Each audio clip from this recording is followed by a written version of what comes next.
Hi గారు, welcome to our channel. ప్రస్తుతం మనతో పాటు దాము బాలాజీ గారు సీనియర్ జర్నలిస్ట్ ఉన్నారు. వారితో ఒకసారి మాట్లాడదాం. సార్ నమస్కారం. నమస్తే. సార్, ఒక మూవీ ఫంక్షన్లో ఆదివాసీలను అవమానించే విధంగా విజయ్ దేవరకొండ మాట్లాడారని చెప్పేసి ఆదివాసీలు ఫైర్ అయ్యారు. ఒక లాయర్ కూడా పోలీసులకు ఇవాళ ఫిర్యాదు చేశారు. మరి ఏం జరిగే అవకాశం ఉంది? దీనికి సంబంధించి ఏం అవమానకరంగా విజయ్ దేవరకొండ మాట్లాడారు? మరి అరెస్ట్ అయ్యే అవకాశం ఉంది అని కూడా కొంతమంది వాళ్ళ అభిప్రాయాలను వ్యక్తం చేస్తున్నారు. సార్, ఏం జరిగే అవకాశం ఉంది ఈ కేసులో? విజయ్ దేవరకొండ రెట్రో సూర్య నటించిన అది మొన్న రిలీజ్ అయింది నిన్న.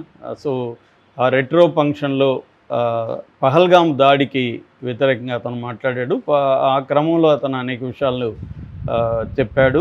మామూలుగానే విజయ్ దేవరకొండ మాటలు ఎప్పుడు మాట్లాడినా చాలాసార్లు కాంట్రవర్సీ అయ్యే సందర్భాలు చాలాసార్లు ఉన్నాయి. ఎందుకంటే అతనుకి కొంత బోల్డ్గా మాట్లాడడం, తను అనుకున్నది చెప్పేయడం, ఇలాంటి ఒక స్వభావం ఉండడం వల్ల ఒక సొఫిస్టికేషన్ లేదు. అక్కడే సూర్య మాట్లాడాడు, ఇదే విషయం మీద సూర్య కూడా మాట్లాడాడు, పహల్గాం దాడిని ఖండించాడు. కానీ సూర్య మాటల్లో ఒక మెచ్యూరిటీ, ఒక ఎంత మాట్లాడాలి, మన ఫంక్షన్ ఏంటి, మనం ఇక్కడ ఏం మాట్లాడాలి, ఇవన్నీ. ఎందుకంటే పహల్గాము దీన్ని ఖండించడం అనేది కంపల్సరీ. పబ్లిక్ మీటింగ్లో ఉన్నప్పుడు ఇప్పుడు అది జరిగింది కాబట్టి దాన్ని ఖండించి మృతులకి సంతాపం తెలియజేయడం, వాళ్ళ కోసం మౌనం పాటించడం, అట్లాంటివి చేయడం అనేది ఒక పద్ధతి. కానీ విజయ్ దేవరకొండ అక్కడితో పరిమితం కాకుండా చాలా విషయాలు మాట్లాడాడు. అందులో అతని అపరిపక్వత, ఇమ్మెచ్యూరిటీ కనిపిస్తుంది. చరిత్ర తనకు తెలియదనే విషయం మనకు అర్థమవుతుంది. ఇలాంటివి చాలా తను బయట పెట్టుకున్నాడు.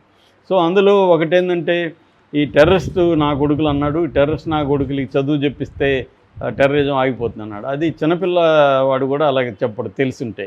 ఎందుకంటే టెర్రరిజానికి చదువుకి ఏం సంబంధం లేదు. చదువుకోని వాళ్ళు టెర్రరిస్టులు అవుతారనేది అది మరీ విచిత్రంగా ఉంది నాకైతే. అసలు ఎలా చెప్పగలరు ఎవరైనా అని. ఎందుకంటే ప్రపంచవ్యాప్తంగా మనకు కానీ చరిత్ర చూస్తే టెర్రరిస్టులు హైలీ క్వాలిఫైడ్ వాళ్ళు చాలామంది ఉన్నారు. టెర్రరిజానికి చదువుకు సంబంధం లేదు. అమెరికా టెర్రరిజాన్ని ప్రోత్సహిస్తుంది, ఇండియా పాకిస్తాన్లో ప్రోత్సహిస్తుందని పాకిస్తానీ వాళ్ళు బలూచిస్తాన్లో కావచ్చు, అటు తాలిబాన్ల తిరుగుబాటు కావచ్చు, వాటి వెనక ఇండియా ఉందనేది పాకిస్తాన్ ఆరోపిస్తుంది. ఏదేమైనా ప్రతి దేశం కూడా, మన కెనడా కూడా మనల్ని ఖలిస్తాన్ టెర్రరిజాన్ని మనం పోయి అక్కడ కెనడా ప్రోత్సహిస్తూ ఉంది. ఖలిస్తాన్ టెర్రరిజాన్ని మనం ఆరోపించి మనం పోయి చంపాము. సో ఇలాగా చాలా దేశాలు టెర్రరిజాన్ని ప్రోత్సహిస్తాయి. అట్లాగే ముస్లిం కంట్రీస్ మీద అమెరికన్ సామ్రాజ్యవాదం కావచ్చు, లేకపోతే వెస్ట్రన్ కంట్రీస్ దాడులకు వ్యతిరేకంగా ముఖ్యంగా పాలస్తీనా లాంటి దేశాలని వాళ్ళ దేశాల మీద దాడులు చేయడం వల్ల వాళ్ళకి వేరే మార్గం లేక ఎప్పుడు కానీ టెర్రరిజం అంటేనే బలహీనులు బలవంతుల మీద పోరాటం అనేది టెర్రరిజానికి కూడా మూలం.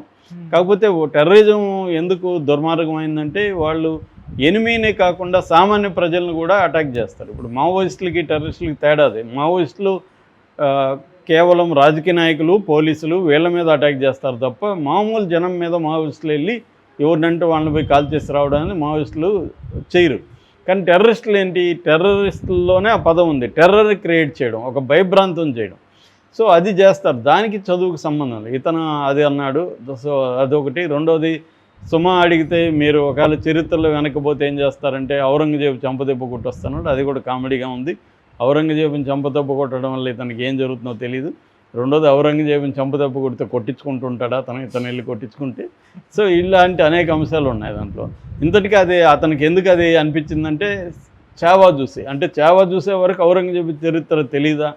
చావాలో చెప్పిందే చరిత్ర. చావాలో చాలా నాన్సెన్స్ ఉంది. అతను దారుణంగా వక్రీకరించారు వాళ్ళకి ఇష్టం వచ్చినట్టుగా.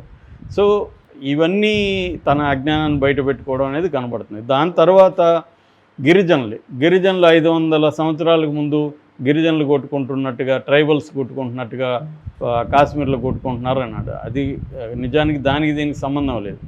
గిరిజనులు కొట్టుకోలేదంటే ఖచ్చితంగా కొట్టుకున్నారు. గిరిజనులే కాదు, అనేక జాతులు మతాలు కొట్టుకున్నాయి. ఇప్పుడు హిట్లర్ గిరిజనుడా? హిట్లర్ ఎంతమందిని చంపాడు? ఒక యూదుల్నే 60 లక్షల మందిని హిట్లర్ చంపాడు. హిట్లర్ తర్వాత ఎక్కువ మందిని చంపిన వ్యక్తి ఎవరంటే కింగ్ లియోపోల్డ్ II. సో అతను బ్రెజిలియన్ కింగ్. అతనికి కాంగో పర్సనల్గా అతనికి ఇచ్చేశారు. పర్సనల్గా కాంగోలో అతను కూడా కొన్ని లక్షల మంది, దాదాపు 40-50 లక్షల మందిని అతను చంపాడు అక్కడ 20th సెంచరీ, ఎర్లీ 20th సెంచరీలో. అట్లాగే పోల్పాట్, మావో, స్టాలిన్, ముస్సోలిని, ఇలాగ చాలామంది నియంతలు చంపారు. వీళ్ళంతా గిరిజనుల కాదు కదా. సో గిరిజనులే కొట్టుకుంటున్నారు మోడర్న్ సొసైటీలో లేదనేది కూడా అతనికి హిస్టరీ తెలియదు. బేసిక్గా అతను ఏం చేయాలంటే అర్జెంటుగా ఓల్డ్ హిస్టరీ, ఇండియన్ హిస్టరీ చదువుకుంటే మంచిది. మాట్లాడేటప్పుడు ఒక పబ్లిక్ ఫిగర్కి కామన్ హిస్టరీ మినిమం నాలెడ్జ్ ఉండాలి. లేనప్పుడు సైలెంట్గా సూర్యలాగా ఖండించి సైలెంట్గా ఉండాలి. సో అది లేకుండా ఉంటే మన అజ్ఞానాన్ని బయట పెట్టుకోవడం తప్ప అంతకంటే ఏం జరగదు. అంతవరకు ఓకే. సో ఇప్పుడు ఈ గిరిజనులు ఏంటంటే దీన్ని మీద పడ్డారు. దీనికి వ్యతిరేకంగా అతని మీద క్షమాపణ చెప్పాలి. నిజానికి విజయ్ దేవరకొండ క్షమాపణ చెప్తే అయిపోయేది దీంట్లో. కానీ అతను ఎందుకు మరి దీని పట్ల స్పందించలేదు. బెట్టింగ్ యాప్స్ అప్పుడు మాత్రం వివరణ ఇచ్చారు. బెట్టింగ్ యాప్స్ కూడా ఈయన మీద కేసు మన మియాపూర్ పోలీస్ స్టేషన్లో విజయ్ దేవరకొండ మీద ఒక కేసు పెట్టారు. ఫణీంద్ర శర్మ అని ఒక బిజినెస్ మ్యాన్, ఈయన మీద కాకుండా రానా మీద, తర్వాత ఆయన ఎవరు మన ప్రకాష్ రాజు, ఇంకొంతమంది 8 మంది 9 మంది మీద కూడా సెలబ్రిటీల మీద పెట్టారు. అప్పుడేమో వీళ్ళ టీము ఒక దాని ఏమంటారు వివరణ ఇచ్చారు. మేము సుప్రీంకోర్టు అలో చేసిన స్కిల్ బేస్డ్ బెట్టింగ్ యాప్స్కి సంబంధించి మాత్రం ఇచ్చాం. అది కూడా లాంగ్ బ్యాక్, ఇప్పుడైతే అది కూడా చేయట్లేదు అనేది ఇచ్చారు. అలాగే దీనికి సంబంధించి కూడా ఇస్తే సరిపోయేది, కానీ ఇవ్వలేదు. దాంతో ఏం చేశాడంటే కిషన్ లాల్ చౌహాన్ అనే ఒక ట్రైబల్ లాయర్ ఆయన వెళ్ళి ఎస్ఆర్ నగర్ పోలీస్ స్టేషన్లో నిన్న కేసు పెట్టాడు. ఎస్ఆర్ నగర్ పోలీస్ స్టేషన్లో ఈ మధ్య ఏమవుతుందంటే ఎవరు కేసు పెట్టినా ఎఫ్ఐఆర్ నమోదు చేయాలి. 0 ఎఫ్ఐఆర్ కూడా ఉంది. అలాగే ఆన్లైన్ ఎఫ్ఐఆర్ కూడా బిఎన్ఎస్ చట్టం తర్వాత ఆన్లైన్లో కంప్లైంట్ చేసినా ఆన్లైన్లో మనకి ఎఫ్ఐఆర్ ఇవ్వాలి. అది ఇప్పుడున్న రూల్. అందుకని ఈయన ఎస్ఆర్ నగర్ కంప్లైంట్ పెట్టగానే ఎఫ్ఐఆర్ అయితే నమోదు చేశారు. కాకపోతే ఎఫ్ఐఆర్ నమోదు చేసినాక అరెస్టు చేయాలా అనేది ఇట్లాంటి కేసుల్లో జనరల్గా చేయరు.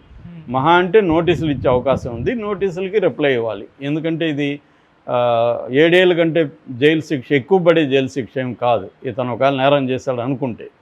సో రెండోది ఈ గిరిజనులకు సంబంధించి అంత ఎప్పుడో అతను ఏదో మాట అన్నాడు 500 ఏళ్ళకు ముందు ట్రైబల్స్ కొట్టు, వీళ్ళు దాని మీద వీళ్ళు కూడా ఖండించవచ్చు. అది ఎలా తప్పో చెప్పచ్చు. దాని బదులుగా కేసులు పెట్టడం అనేది ఈ మధ్య కాలంలో వస్తున్న ఒక ఘోరమైన సంప్రదాయం. ఎవడు మాట్లాడినా పోయి కేసు పెట్టడం. ఆల్రెడీ పోలీస్ స్టేషన్లో స్టాఫ్ సరిపోవట్లేదు, వాళ్ళకి కేసులు పెండింగ్లో ఉన్నాయి. కోర్టుల్లో 5 కోట్ల కేసులు పెండింగ్లో ఉన్నాయి. ఇట్లాంటి పెండింగ్ కేసులు ఎందుకు పెట్టడం? అతను ఒక అభిప్రాయం చెప్పాడు, అది తప్పు, ఇప్పుడు నేను అది తప్పు అని చెప్తున్నాను, ఇంకొకటి వచ్చి అదే కరెక్ట్ అని చెప్పచ్చు. ఎవరి ఫ్రీడమ్ ఆఫ్ ఎక్స్ప్రెషన్ వాళ్ళది. అతనికి కూడా ఫ్రీడమ్ ఆఫ్ ఎక్స్ప్రెషన్ ఉంది. అతని అభిప్రాయాలు అతను చెప్పాడు. అవి తప్పని నేను భావిస్తే నేను తప్పని చెప్తాను, ఎందుకు తప్పో చెప్తాను. అలాగే వీళ్ళు కూడా ఎందుకు తప్పో చెప్పచ్చు కదా, వీళ్ళు ప్రమోట్ చేయొచ్చు కదా వీళ్ళ ఐడియాలజీ ఏంటో. అది వదిలేసి అతని క్షమాపణ చెప్పాలని ఎందుకు డిమాండ్ చేస్తావు? క్షమాపణ ఎందుకు చెప్పాలా? అతని ఎక్స్ప్రెషన్ అతను చేశాడు.